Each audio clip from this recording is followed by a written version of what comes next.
I still remember the day I first stepped into the house like it was yesterday.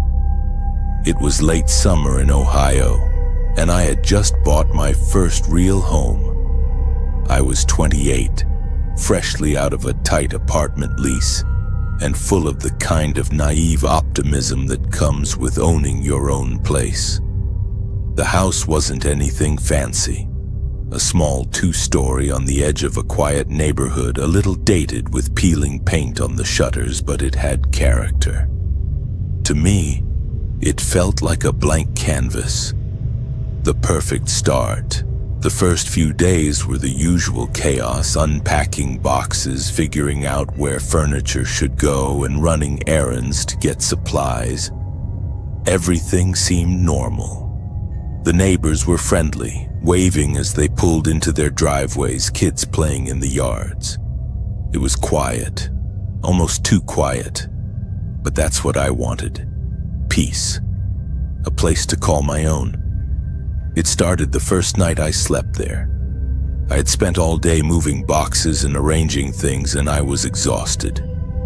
When I finally lay down in the bedroom on the second floor, I felt a sort of relief, like I'd finally arrived somewhere that was mine.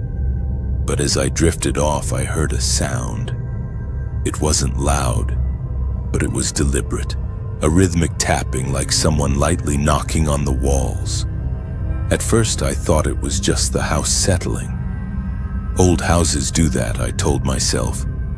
The wood creaks, the pipes shift, normal stuff. But then the tapping moved. Not just on the walls, it was in the ceiling above the bedroom, and it seemed to follow a pattern. Tap, tap, pause, tap, tap, tap. I couldn't place it, and the longer I lay there, the more my stomach sank. I tried to ignore it, rolled over, and convinced myself it would stop. And eventually it did. Morning came, sunlight spilling through the blinds, and with it a sense of foolishness. "You're just tired," I muttered to myself. "It's an old house, nothing's wrong." Over the next week, things began to feel off. Not in a scary, cinematic way, just small, almost imperceptible shifts that made me uneasy. Doors would be slightly ajar that I was certain I'd closed. Items I'd left on the kitchen counter seemed moved. Not stolen, never stolen, but nudged, repositioned like someone had been there. At first, I chalked it up to sleepwalking, but deep down I knew I didn't sleepwalk. The real turning point was the attic. The house had a small, unfinished attic, accessible through a narrow pull-down ladder in the hallway. I hadn't gone up there yet.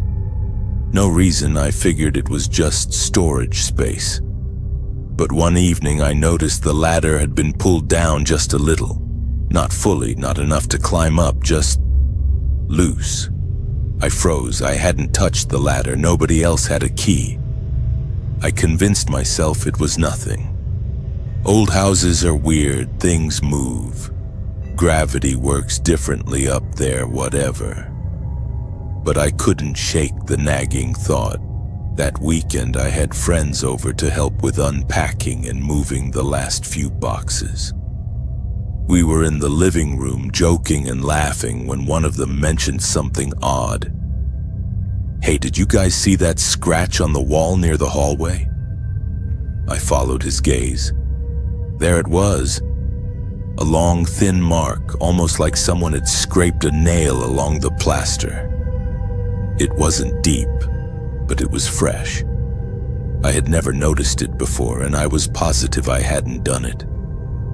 "Probably the movers," I said, trying to sound casual. My friend shrugged and we moved on, but I couldn't stop thinking about it. Then came the lights. I should clarify. This house had old wiring. Lamps flickered sometimes, outlets were unpredictable, nothing dangerous. But over the next few days I noticed the lights in certain rooms behaving strangely. They wouldn't flicker randomly, they would dim and brighten almost deliberately, like some sort of pattern. I started timing it almost obsessively, and the pattern was consistent. Almost every night around 10, the lights in the kitchen and hallway would flicker in a slow rhythm. Not a full outage, just dimming and brightening. I tried to ignore it. I told myself it was the wiring. An electrician would fix it. But I started avoiding certain rooms at night. I'd make up excuses to stay in the living room, lights on, windows closed. It wasn't until the back door incident that I realized the house was, I don't even know how to describe it. Active, maybe. Like it had a presence of its own, not human, not malicious, but focused on me. I had left the back door unlocked one evening after bringing in groceries. It was summer, so I sometimes forgot to lock it. That night, I went to the kitchen for a glass of water and froze. The door was wide open, not slightly ajar, wide open. I live alone. Nobody else had a key. I was careful with that door. My mind raced. Maybe I forgot, maybe the wind. But the wind doesn't open a door that leads directly to the backyard wedged behind the screen and slam it softly against the frame.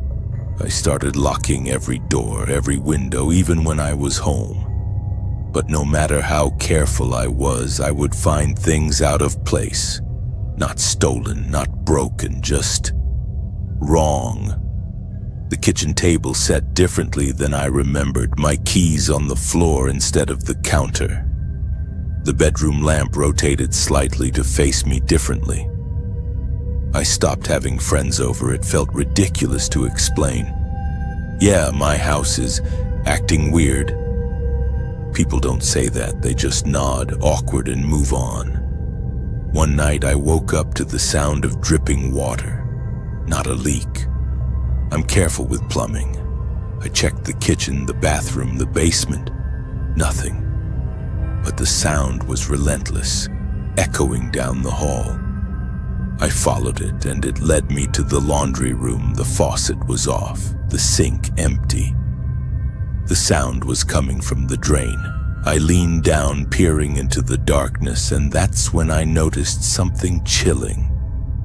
The water was moving, slow, steady, rising and falling as if something underneath was agitating it.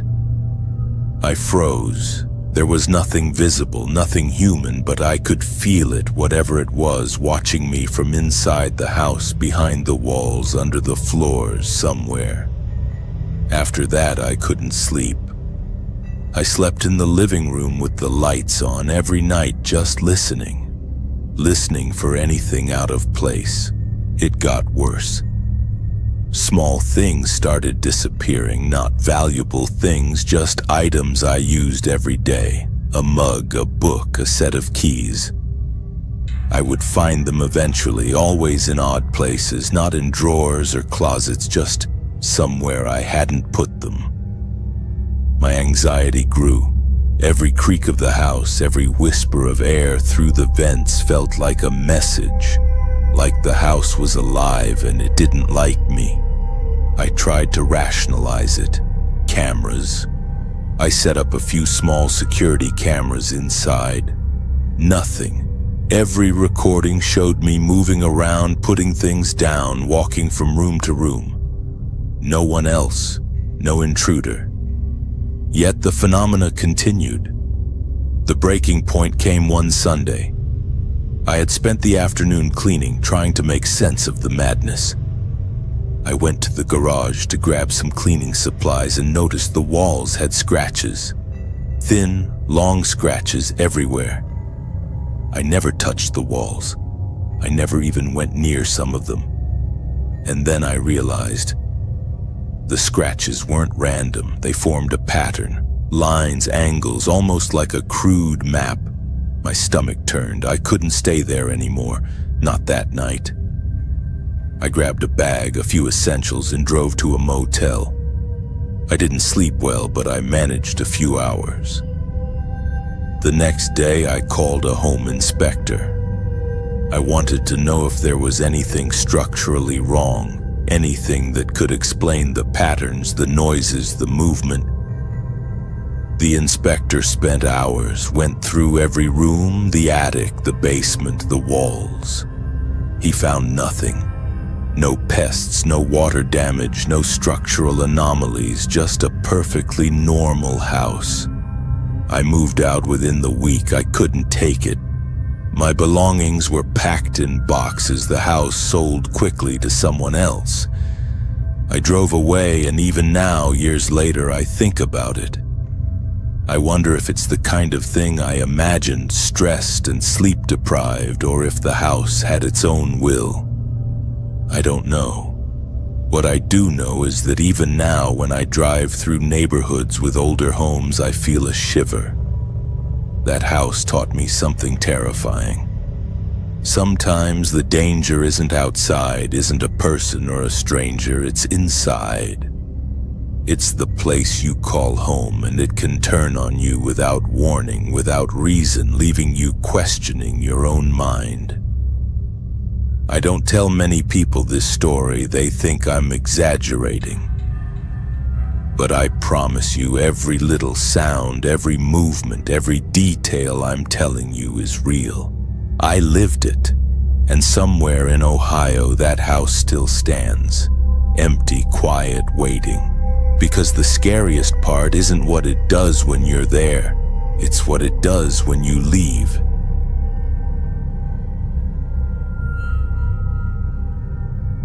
I remember the day we moved into our new house like it was yesterday.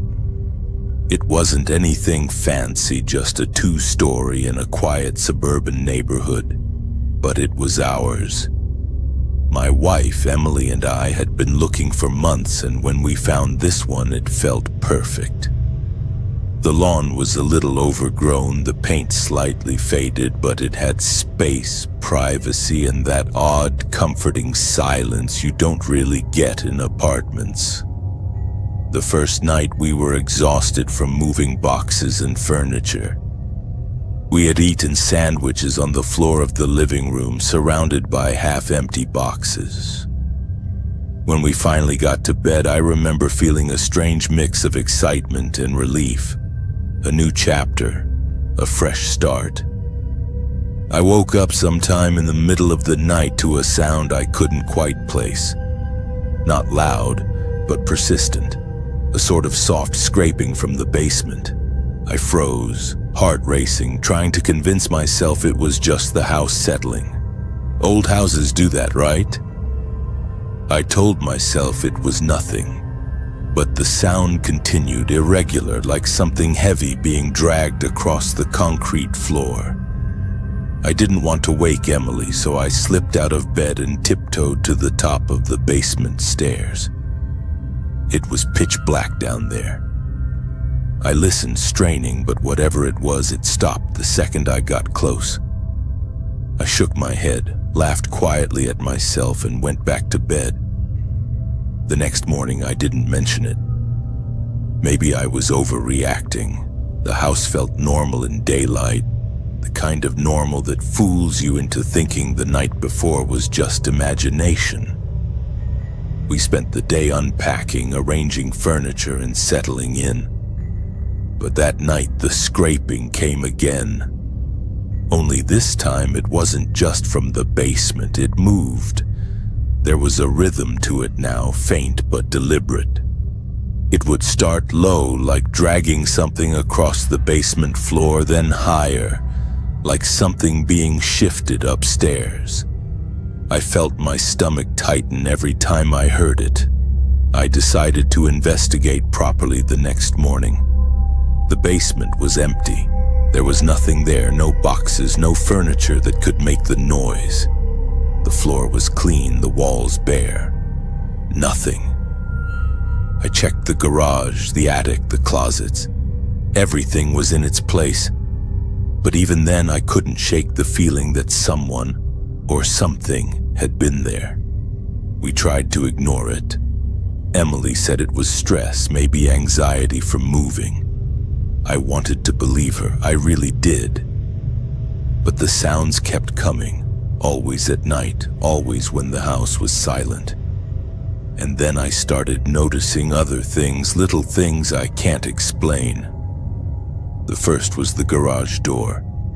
We had an old manual one, and I'd always close it before bed. One morning I found it slightly open.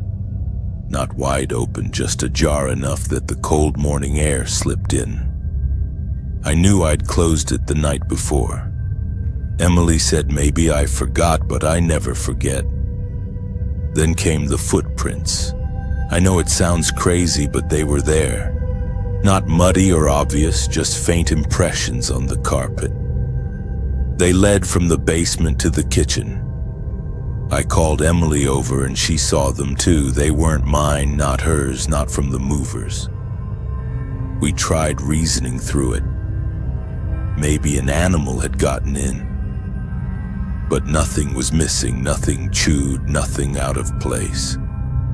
And these prints, they didn't look like paws. They were human, small, careful, like someone had been sneaking around. We installed cameras the next day. I didn't want to scare myself, but I needed proof. We set them up in the basement, living room, and garage. We left them for a night, hoping to catch whatever or whoever was making the noises. The footage came back blank. Nothing. Every camera showed an empty house, but the next morning more footprints appeared, leading straight into our bedroom. That night I slept with one eye open. I kept the flashlight on the nightstand just in case. I thought about leaving, but where would we go? We'd just bought the place. We couldn't abandon it. And part of me didn't want to admit that someone might actually be inside the house. Then the whispering started. I don't mean ghostly voices, I mean low human whispers. Barely audible, like someone was speaking behind a wall or through the vents. I heard it once when Emily was in the kitchen and I was in the basement. It said my name. Just my name.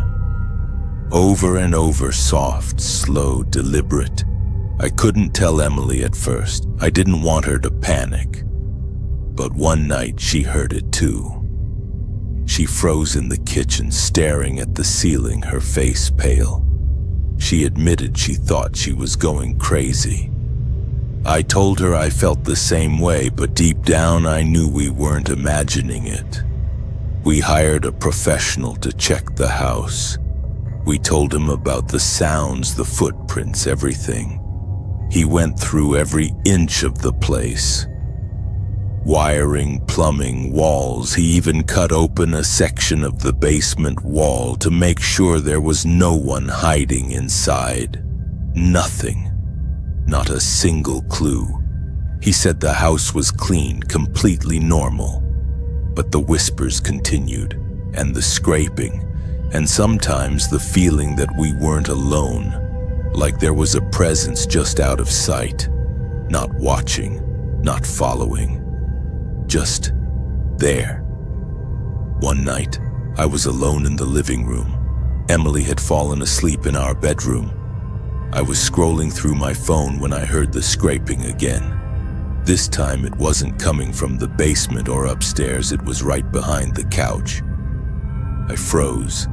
My hands shook. I debated calling the police, but I had no proof. I got up slowly, heart pounding, and turned the couch around. Empty. Nothing. But then I noticed something that made my stomach drop, a small, worn-out notebook. I don't know how it got there. It wasn't ours. It wasn't a moving box. It wasn't left by the previous owners, just there. I opened it, expecting maybe a kid's scribbles or a random diary, but the pages were full of notes about us, dates, times, details about our routines. Notes like, they sleep at 10:45, he checks the basement first. She drinks coffee at 7:05. I slammed it shut and ran to Emily. We decided right then we couldn't stay there anymore. We packed what we could and I called the police. They came, took the notebook, checked the house again. Nothing. No sign of forced entry, no hidden rooms, no one inside. They didn't believe us about the sounds either. Said it could have been pranksters, maybe old wiring making noises, but I know what I heard. I know what I felt, and I know that notebook wasn't ours. We left that house within a week. I never wanted to see it again. We rented a small apartment downtown while we tried to recover, and even now, months later, I can't stop thinking about it. The silence in the new apartment feels different, less tense, but still heavy. Sometimes late at night, I wonder if the person or people who left that notebook are still out there. If they are still watching someone else move into another quiet house, another unsuspecting family quietly learning their routines, waiting. I've never told anyone else the full story. Friends, co-workers, they all think I'm exaggerating. Maybe I am. Maybe it's just stress, paranoia, moving fatigue. But I know what happened. I know what we found in that house. And the thing that terrifies me the most is that nothing was ever taken. Nothing was broken. No threats, no messages, nothing except that notebook. They didn't hurt us. They didn't steal anything. They didn't even confront us. They just knew everything. And if that doesn't haunt you, nothing will. I don't know why they chose us. I don't know if it was random. All I know is that our new house, the one we were so excited about, wasn't just ours. It never was. And even now, when I see for sale signs or moving trucks, I can't stop thinking about that notebook, about the sounds in the night, and about the fact that someone or something was inside waiting, planning, watching. I'll never feel safe in a quiet house again. Not fully. Not the way I did before. So if you ever move somewhere new, be careful. Pay attention to the little things. Don't ignore the sounds, the small anomalies. And if you ever find a notebook with your life in it, run. Because some things don't need to attack you to be dangerous. Some things are dangerous just by existing and knowing everything about you.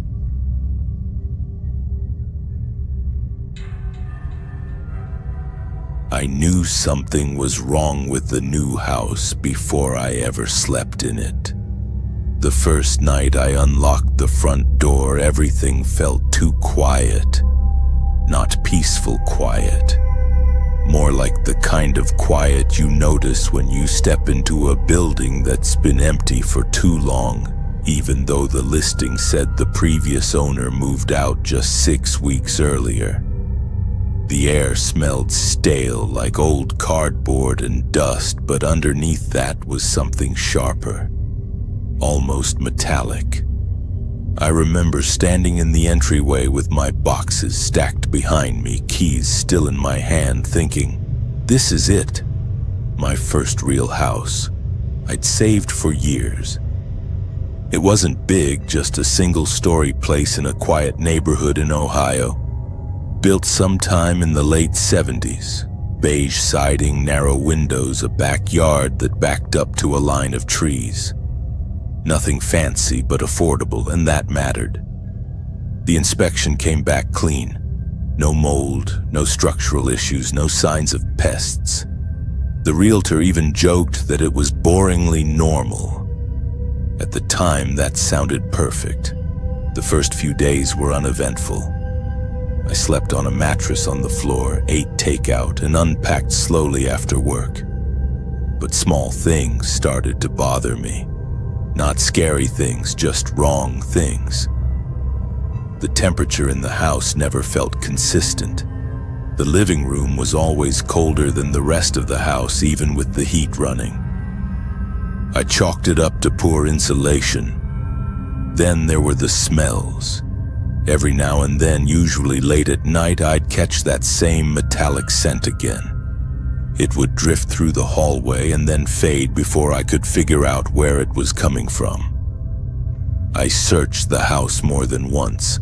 I checked under sinks, behind appliances, even pulled out the fridge. Nothing. About a week in, I noticed a door I hadn't paid much attention to before. It was in the laundry room, low to the ground, half hidden behind the washing machine. I assumed it led to a crawl space, which wasn't unusual for houses in the area. The door was painted the same color as the wall, but the paint was chipped around the edges like it had been opened and closed more than the other doors. I tried the handle. It didn't budge. That should have been my first real warning, but I brushed it off. Maybe it was sealed shut. Maybe there was no crawl space at all. Old houses had quirks. A few nights later, I woke up with a pounding headache. My mouth was dry and my chest felt heavy, like I'd been holding my breath in my sleep. I stumbled into the kitchen for water and noticed the metallic smell was stronger than ever. It made my nose sting. I cracked a window and sat at the table until the headache eased. The next morning, I bought a carbon monoxide detector and installed it in the hallway. It never went off. Still, something felt off. The house felt used, not lived in but worked on, like someone had been doing projects that never got finished. The screws on the vents were mismatched. The trim in the hallway didn't quite line up. One wall in the spare bedroom sounded hollow when I knocked on it, but not hollow in the normal way. That's when curiosity got the better of me. One Saturday afternoon, I pulled the washing machine away from the wall and tried the crawl space door again. This time it opened with a sharp crack like breaking a seal. The smell hit me immediately. It wasn't rot. It wasn't sewage. It was something chemical mixed with damp earth. I grabbed a flashlight and crouched down, shining it into the darkness. The space was taller than I expected. Not a crawl space. More like a narrow room that ran under most of the house. The dirt floor was packed down and wooden beams lined the ceiling. I could stand if I hunched a little. What bothered me most was that it didn't look neglected. There were footprints in the dirt, recent ones. I told myself they were mine even though I hadn't stepped inside yet. Against the far wall, I saw something that made my stomach twist. A heavy door, metal, reinforced with bolts around the frame. It looked completely out of place, like it belonged in a basement or a warehouse, not under a suburban home. I didn't touch it. I backed out, closed the crawl space door, and told myself to call the realtor on Monday. Maybe the previous owner had some kind of workshop down there. Maybe it was a storm shelter. Rational explanations stacked up in my head, but none of them sat right. That night, I didn't sleep. The house felt heavier, like it was pressing down on me. The metallic smell crept back and my carbon monoxide detector stayed silent. I lay there listening to my own breathing, trying not to think about what might be behind that door. On Sunday morning, I went back down there. I don't know why. Maybe I needed proof that it wasn't as bad as my imagination made it. Maybe I needed it to make sense. I brought gloves, a stronger flashlight, and my phone in case I needed to call for help. The metal door was cold to the touch. There was no handle, just a sliding bolt on the outside. That alone made my chest tighten. Whatever was inside, it wasn't meant to be opened easily. When I pulled the bolt back, it made a sound that echoed through the space. Loud. Final. I pushed the door open. Inside was a room no bigger than a walk-in closet. Concrete walls. No windows. No ventilation that I could see. The floor was stained dark in places, and the smell was overwhelming now, sharp enough to make my eyes water. There was a mattress on the floor, not an old one, not moldy or torn. It looked recently used. Next to it was a plastic bucket and a stack of empty water bottles. I backed away so fast I nearly fell over. My hands were shaking as I climbed out of the crawl space. I locked the door to the house and sat in my car for nearly an hour, just staring at the front of it like it might change if I looked long enough. I called the police. They arrived within 20 minutes, 2 officers, calm but alert. I showed them the crawl space and the room. They didn't say much, but I could tell by their faces that this wasn't normal. They called it in. More officers arrived, then someone from the fire department. They shut off the power and gas to the house and started checking air quality. That's when they found the hidden vent. It was built into the wall behind the living room, disguised as part of the HVAC system. It wasn't connected to the main ductwork. It led directly into that concrete room, feeding air into the rest of the house. The previous owner had been using the house as a way to hide something, or someone. They never told me everything they found. They said it was part of an ongoing investigation. What they did tell me was that the room showed signs of long-term use. Months, maybe years. They asked me if I'd heard or seen anything unusual. I told them no. And that's the part that still keeps me awake at night. Because I lived there for nearly 2 weeks, and if that room had been occupied when I moved in, I would never have known. I never went back to the house. The sale was reversed under some legal clause I didn't fully understand. The realtor stopped returning my calls. The listing disappeared. Sometimes when I think about buying another place, I remember that metallic smell, the way the house felt sealed shut around me. And I can't stop thinking about how easy it was to miss. How many houses look normal from the outside, and how sometimes when you move into a new home, you're not the first one who's lived there. Thanks for watching these stories on Mr. Terrifying. If you enjoyed these, don't forget to like, comment, and subscribe for more chilling stories. Have you ever experienced something strange in a new home? Share your story in the comments. I'd love to hear it. See you in